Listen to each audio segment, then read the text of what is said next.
Saya diikat tambang, lalu saya tenggalamin ke bawah sama makhluk itu yang gede tinggi itu. Nah juga saya lihat di dasar Telaga Biru ini ada batu semacam meja gitu kan, semacam meja, semacam apa kursi. Nah itu katanya tempat bermusyawarah para leluhur. Di dasar Telaga Biru itu ternyata sebelah timurnya itu ada tiga guha yang ke arah ke atas ke Gua Kidama itu. Nah, masing-masing gua ada penjaganya.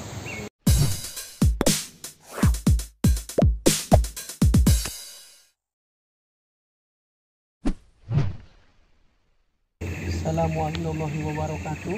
Waalaikumsalam. Punten Bapak ini dengan siapa? Bapak Warna. Keseharian di Telaga Biru ini apa aktivitas? Saya sebagai tugas kebersihan di Telaga Biru ini ya kurang lebih 5 tahun di sini. Kemudian ini katanya apa, ada ini semacam Gua Kidama. Ini Gua Kidama itu penunggunya katanya ini termasuk prajuritnya yang Prabu Siliwangi. Barangkali semacam apa ada penampakan apa melalui impian, mohon dijelaskan. Jadi begini, saya selaku tugas kebersihan di Telaga Biru ini memang pernah ada impen gitu ya. Ada impen, yaitu di wilayah Gua Kidama ini ada sosok penghuni berupa makhluk harimau putih ya. Jadi pada impenan itu dia menampakkan di depan saya, dia seorang harimau putih kebetulan sedang mengasuh anaknya harimau putih itu kurang lebih sebesar badan kita itu anaknya, tapi hidupnya itu ya kurang lebih seperti sosok seekor sapi lah gitu. Nah itulah yang datang ke impenan saya dikala saya ini selaku petugas kebersihan di Telaga Biru ini. Ya memang banyak sekali hal-hal yang baik melalui impen, baik melalui dengan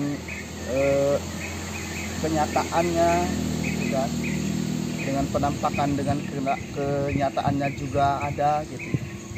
Seperti waktu dulu yang di bawah sana di Telaga Biru ini, jadi saya ya sengaja mengambil ikan dikarenakan waktu itu memang belum aktif menjadi wisata ya, kurang lebih 10 tahun ke belakang gitu. Jadi yang saya ambil itu ikan kuno ya. Ikan kuno dalam artian ikan yang ada sendirinya di Telaga Biru ini.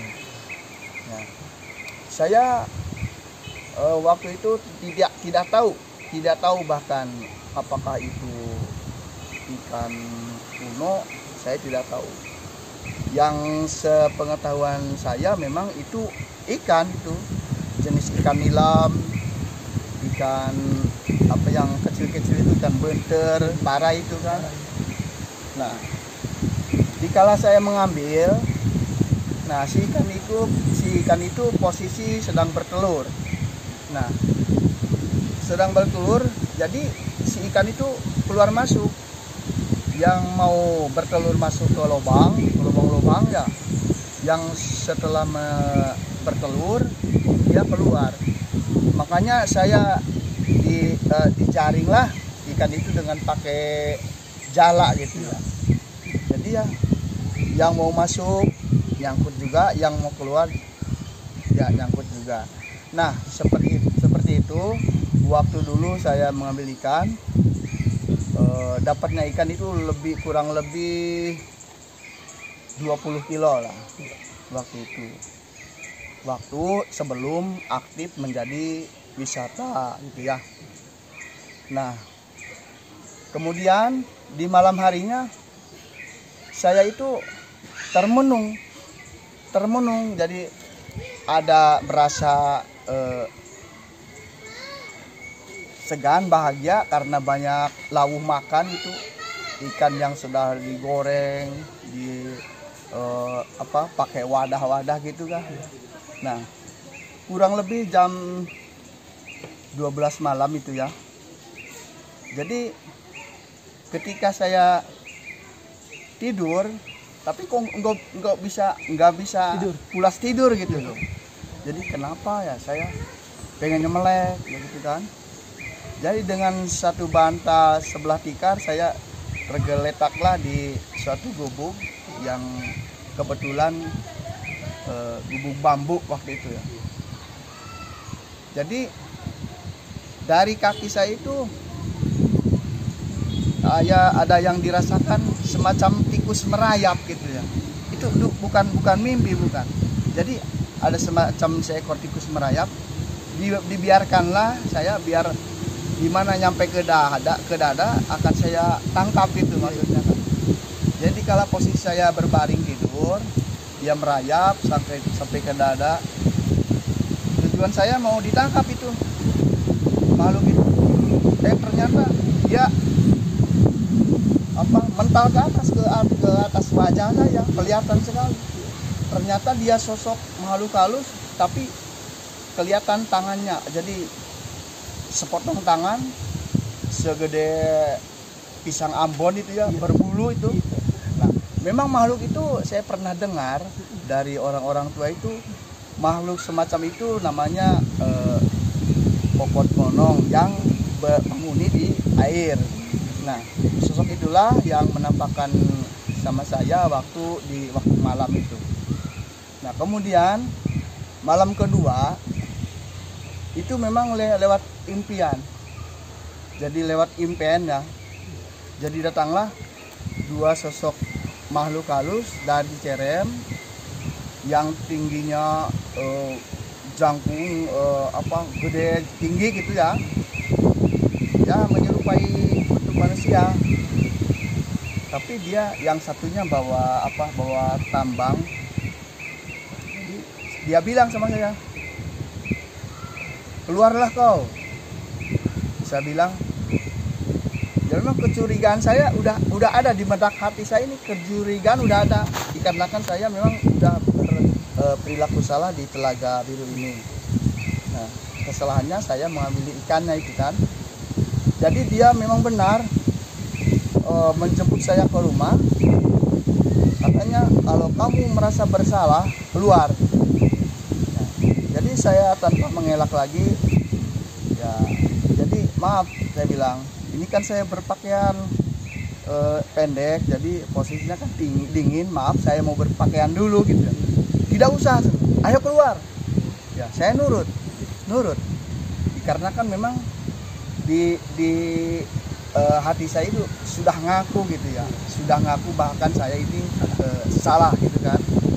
Coba cenggep berjalan dari depan, saya nurut, saya jalan dari depan dari tempat rumah ke tempat Telaga Biru. Nah, dengan nyata sekali memang jalan gitu adanya kan. Nah, setelah di pinggir Telaga Biru ini, kebetulan di sana waktu dulu ada tempat mandi orang-orang gitu.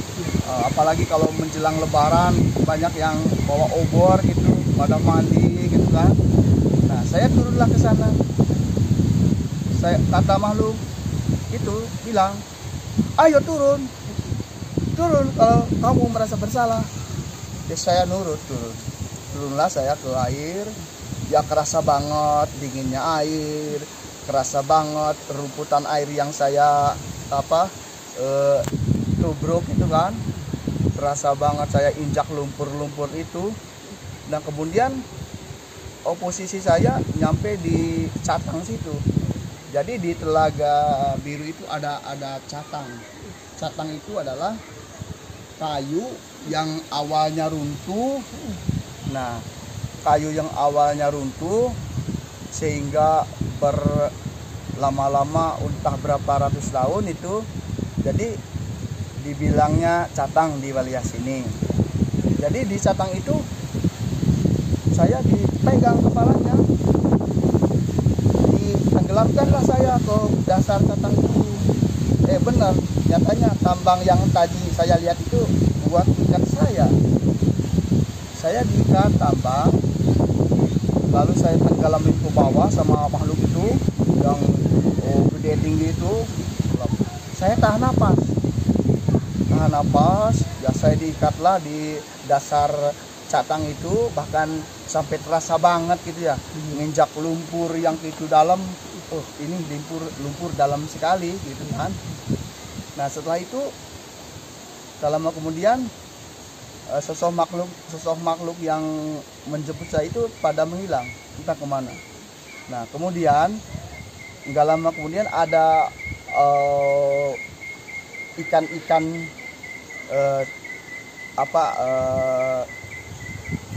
ikan yang diambil ya, teman-temannya ikan yang diambil sama saya itu kan.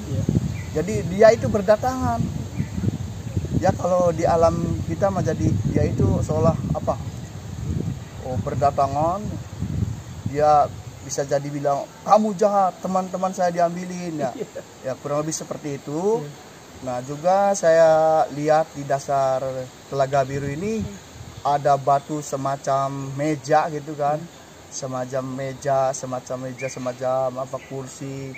Nah itu katanya tempat bermusyawarah para leluhur waktu memperjuangkan mengembangkan agama Islam waktu dulu. Nah kemudian di dasar Telaga Biru itu ternyata sebelah timurnya itu ada tiga guha yang ke arah ke atas ke Gua Kidama itu. Nah masing-masing gua ada penjaganya. Nah setelah itu saya masih tahan napas di dalam air, jadi saya bilang saya di dalam air bernapas ya resikonya mati, tidak bernapas ya juga mati. Jadi saya maksa bernapas dalam air. Oh kok saya bisa bernapas di dalam air? Nah saya bisa bernapas di dalam air. Jadi saya menikmati kayak menikmati keindahan, menikmati segarnya kayak di alam nyata ini bebasnya seperti ini di dalam air itu. Oh saya bisa bernapas di dalam air. Tapi alhamdulillah saya berpikiran sekalipun saya bisa bernapas di dalam air, tapi pikiran saya nggak betah gitu, pengen keluar dari tempat ini, tapi gimana caranya gitu kan. Posisi saya diikat di dasar catang itu kan. Alhamdulillah saya ingat sedikit banyak saya bisa ayat kursi gitu kan. Jadi bacalah ayat-ayat Allah, ayat kursi itu bacakan seadanya. Setelah selesai baca ayat kursi, alhamdulillah si tambang pengikat itu putus. Nah putus. Begitu putus tambang, yang muncullah saya ke atas. Saya bilang kok lama banget ke atasnya. Ya memang posisinya dalam, dalam sekali. Ya setelah ke atas, gerombu ya saya posisi untuk balik lagi ke rumah. Ya biasa. Jadi ke pinggir, telusuri terus langsung ke tempat orang-orang mandi itu kan. Saya mau naik kaki kanan dulu, ternyata tangan kanan ada yang narik lagi ke air. Kan tangan kanan ke atas, tolong. Alhamdulillah dari atas ada yang nolongin. Jadi posisinya berebutan. Ya Allah, saya bilang, ya Allah semoga ke bawah ke darat gitu kan. Jadi alhamdulillah saya angkat ke darat. Tapi nggak ada orang. Ada. Si penolongnya kelihatan, sosok manusia juga. Oh, orangnya besar tapi pendek gitu, berkulit hitam gitu ya. Jadi cuma pakai kolor gitu sosoknya itu. Alhamdulillah saya ke bawah ke darat, bahkan posisi saya tergeletak di jalan aspal itu kerasa banget Pak Ustadz, kerasa banget. Alhamdulillah saya nyampe ke jalan Kangkar. Nah, ketika saya nengok ke makhluk yang nolong itu tadi, jadi saya bertanya, Pak. Iya. Oh maaf, saya bilang. Jadi kalau boleh tahu siapa nama? Dia bilang tidak perlu nama saya, tidak perlu tahu nama saya katanya. Nah setelah itu menghilanglah dia, di rumah terbangunlah saya langsung. Jadi seperti itulah ya apa kejadian di Telaga Biru ini. Memang bermacam-macam makhluk astral itu banyak sekali ya, yang merupai manusia, yang harimau kah, ular juga banyak sekali. Makanya kita perlu berhati-hati supaya tidak ada hal yang tidak diinginkan. Tapi ini alhamdulillah udah dijaga oleh para wali Allah ya. Itu ya jasa-jasanya para wali kita yang terdahulu ya. Termasuk siapa saja para wali, namanya siapa? Barangkali yang tahu. Ya para wali yang ada makomnya di Astana yang namanya Syekh Haji Abdul Iman, juga ada Syekh Prabu Janggala Manik, ada yang Suta Pemalang, ada yang Sabukalu, dan yang lain-lainnya juga gitu kan. Nah disinilah letak beliau bermusyawarah mengembangkan agama Islam kita ini. Yaitu mudah-mudahan menjadi inspirasi buat kita, dan jangan lupa di tempat di mana saja kita berada selalu kita memohon kepada Allah dan berdoa. Tapi alhamdulillah tempat ini oleh dijaga para wali-wali